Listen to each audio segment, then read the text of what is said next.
दिसंबर का महीना था। तकरीबन आधी रात होने को आई थी। पवन रेलवे स्टेशन पर खड़ा हुआ विजय रामेश्वर जाने वाली पैसेंजर ट्रेन का इंतजार कर रहा था। आसमान में लगातार बादल गरज रहे थे और देखते ही देखते तेज बरसात शुरू हो गई थी। मौसम के बदलते मिजाज के कारण विजय को अब ठंड से कपकपी छूटने लगी। खराब मौसम के कारण लगता है आज कोई पैसेंजर नहीं है। पूरा स्टेशन खाली पड़ा है। एक तो वैसे ही रात बहुत हो गई है, बस अब ट्रेन समय से आ जाए यार। अचानक प्लेटफॉर्म की बिजली कट हो जाती है और चारों ओर घना अंधेरा छा जाता है। मौसम लगातार बिगड़ता जा रहा था और बिना बिजली के अब स्टेशन पर खड़ा होना विजय को बहुत कठिन लग रहा था। अचानक ही ट्रेन की हॉर्न की आवाज सुनाई देती है और वहां एक ट्रेन आकर रुक जाती है। क्योंकि प्लेटफॉर्म पर कोई और पैसेंजर नहीं था, इसीलिए विजय जल्दी से ट्रेन में चढ़ जाता है। ट्रेन का डब्बा पूरी तरह से खाली था। सभी सीटें खाली पड़ी हुई थी, इसलिए सीट पर बैठने के बाद विजय अपनी आंखें बंद कर लेता है और उसी के साथ ट्रेन चल पड़ती है। थकान के कारण विजय को हल्की झपकी आ गई थी।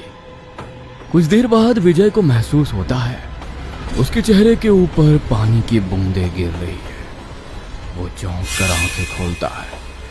विजय ने नजर घुमाकर चारों ओर देखा। बोगी में बिल्कुल अंधेरा था। सन्नाटे की साएं साएं के बीच लगातार तेज बारिश के गिरने की आवाज सुनाई पड़ रही थी। इसके साथ ट्रेन भी किसी स्टेशन पर रुकी हुई थी। विजय को कुछ असहज महसूस हो रहा था। उफ, मैं कितनी देर सो गया। ट्रेन रामेश्वरम पहुंच गई है क्या? मैं हूं कहां, कुछ समझ में नहीं आ रहा। विजय ने अपनी कलाई पर लगी घड़ी में समय देखा। समय अभी भी 12:05 ही दिखा रहा था, यानी कि वही समय जब वो ट्रेन में चढ़ा था। ऐसा कैसे हो सकता है? मुझे अच्छी तरह याद है कि ट्रेन में बैठने के बाद मेरी आंख लग गई थी और ट्रेन भी स्टेशन से छूट गई थी। फिर ये कैसे हो सकता है कि अभी भी रात के 12:05 ही हो रहे हैं? लगता है घड़ी खराब हो गई है। विजय ने पॉकेट से अपना मोबाइल निकाला, लेकिन उसमें भी 12:05 ही हुआ था। जीपीएस पर देखता हूं अभी किधर पहुंचा हूं। इतने सालों से इस रूट पर सफर कर रहा हूं, ऐसा भी कोई स्टेशन आता है पहली बार देख रहा हूं। विजय इंटरनेट पर अपनी ट्रेन की लोकेशन चेक करने की कोशिश करता है तो उसे पता चलता है कि आज की पवन से रामेश्वरम जाने वाली ट्रेन खराब मौसम के कारण रद्द कर दी गई है। यह कैसे हो सकता है? मैं तो ट्रेन के अंदर बैठा हूं। यह क्या मजाक चल रहा है? कहीं मैं किसी गलत ट्रेन में तो नहीं बैठ गया? नहीं, मैंने खुद देखा था, ट्रेन पर पवन एक्सप्रेस ही लिखा हुआ था। विजय का सर चकरा रहा था। उसे कुछ समझ में नहीं आ रहा था। विजय हैरान होकर मोबाइल की फ्लैश ऑन करके बोगी को घूमकर देखने लगता है। उसकी सीट के नीचे और चारों तरफ पानी ही पानी दिखाई दे रहा था। ट्रेन की खिड़कियों पर जंग लगा था, कांच टूटे हुए थे और पंखे मुड़े हुए नजर आ रहे थे। विजय का दिमाग समझ नहीं पा रहा था आखिर उसके साथ क्या हो रहा है। ट्रेन के अंदर इतना पानी कैसे और कहां से आ सकता है? जब काफी देर तक ट्रेन में कोई हलचल नहीं होती तो वह प्लेटफॉर्म पर उतरने का मन बनाता है।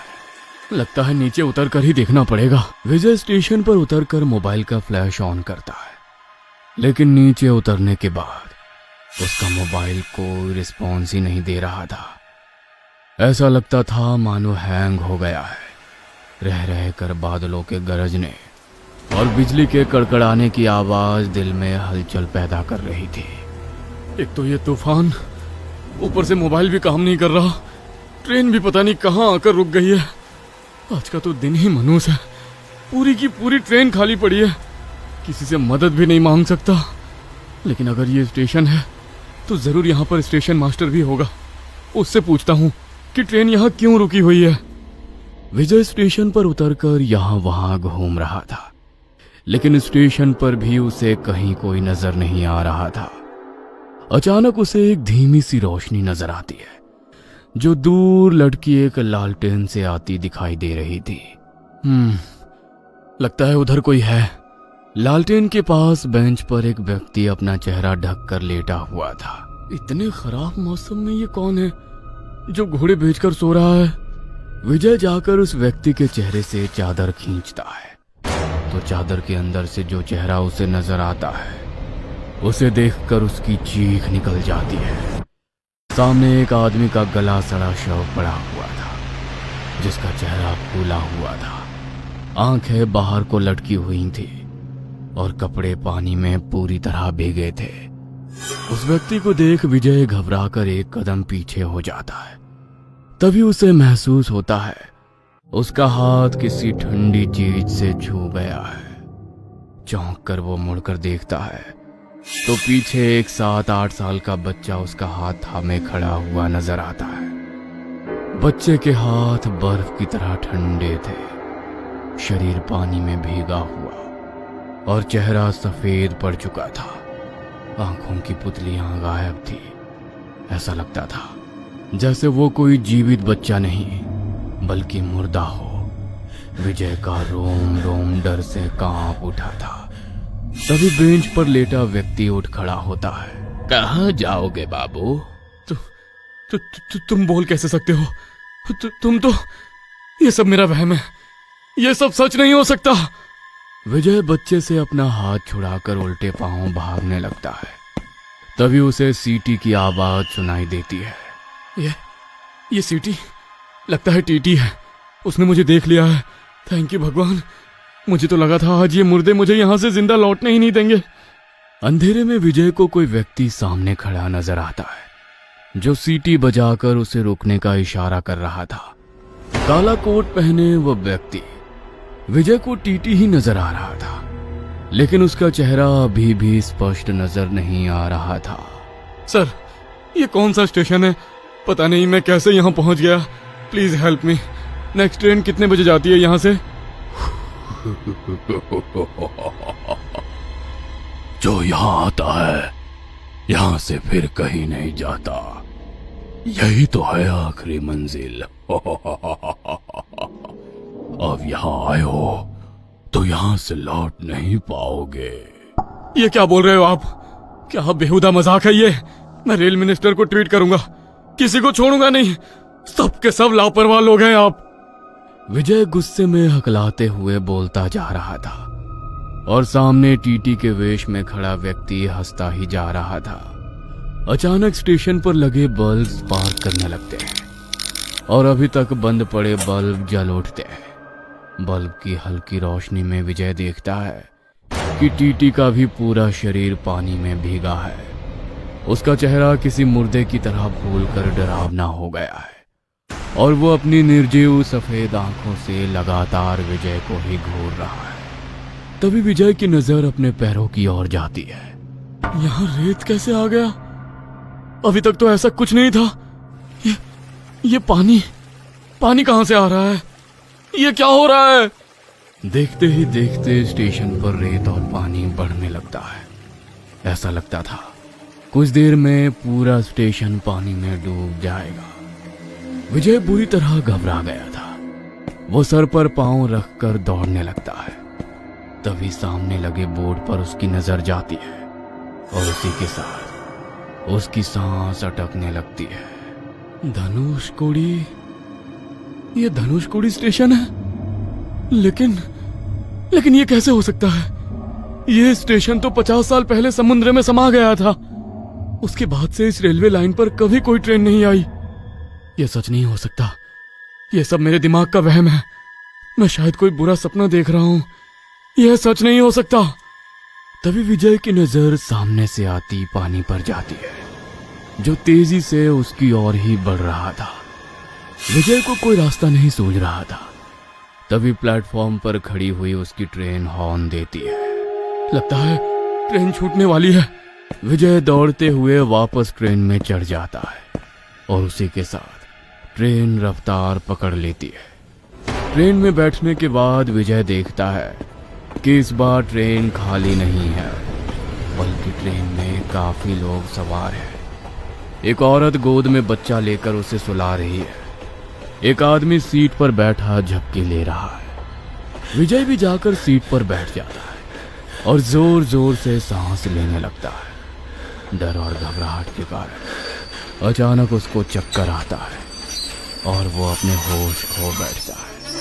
अगली सुबह उसकी नींद लहरों की आवाज से खुलती है। आंख खोलकर वो खुद को रामेश्वरम में समंदर के किनारे पाता है। सूरज उग चुका था। सब कुछ बिल्कुल नॉर्मल लग रहा था। लोग आ जा रहे थे, मछुआरे जाल डाल रहे थे। सब बिल्कुल ऐसा था जैसे कभी कुछ हुआ ही ना हो। मैं बच गया। विजय ने उलट पलट कर अपने हाथ देखे। सब ठीक था, कोई चोट नहीं, कहीं कोई जख्म नहीं। शायद वो सब एक बुरा सपना था। हाँ, बुरा सपना ही था। लेकिन मैं यहाँ बीच पर, तभी उसकी नजर दूर खड़े एक पुरानी ट्रेन के डब्बे पर पड़ी। विजय उसकी तरफ बढ़ने लगा। ट्रेन के दरवाजे पर पहुंचते ही उसका दिल तेजी से धड़कने लगा। अंदर वही सन्नाटा, वही जंग लगी सीटें, वही टूटे कांच, और फिर उसकी नजर एक सीट पर पड़ी। वही सीट जहां कल रात विजय बैठा था। वहां एक लड़के की लाश पड़ी थी। बाल चेहरे पर बिखरे हुए, कपड़े गीले, चेहरा आधा सड़ा हुआ, आंखें बाहर। विजय धीरे धीरे आगे बढ़ा और जैसे ही उसने नजदीक से वो चेहरा देखा, उसकी चीख निकल गई। वो लाश कोई और नहीं, खुद विजय ही था। उसका दिमाग सुन्न पड़ गया। नहीं, यह मैं नहीं हो सकता। मैं तो यहां जीवित हूं। ये लाश किसी और की है। पता नहीं ये क्या हो रहा है मेरे साथ। अचानक विजय का पैर किसी से टकराता है। विजय ध्यान से देखता है। वो कल रात को बच्चे को सुला रही औरत की सड़ी गली लाश थी। उसके ही पास उसका बच्चा भी था। वो सभी लोग जो कल रात उसे ट्रेन में दिखाई दिए थे, सभी की सड़ी गली लाश ट्रेन के डब्बे में पड़ी नजर आ रही थी। विजय ट्रेन से निकलकर बाहर आता है और तेज कदमों से चलने लगता है।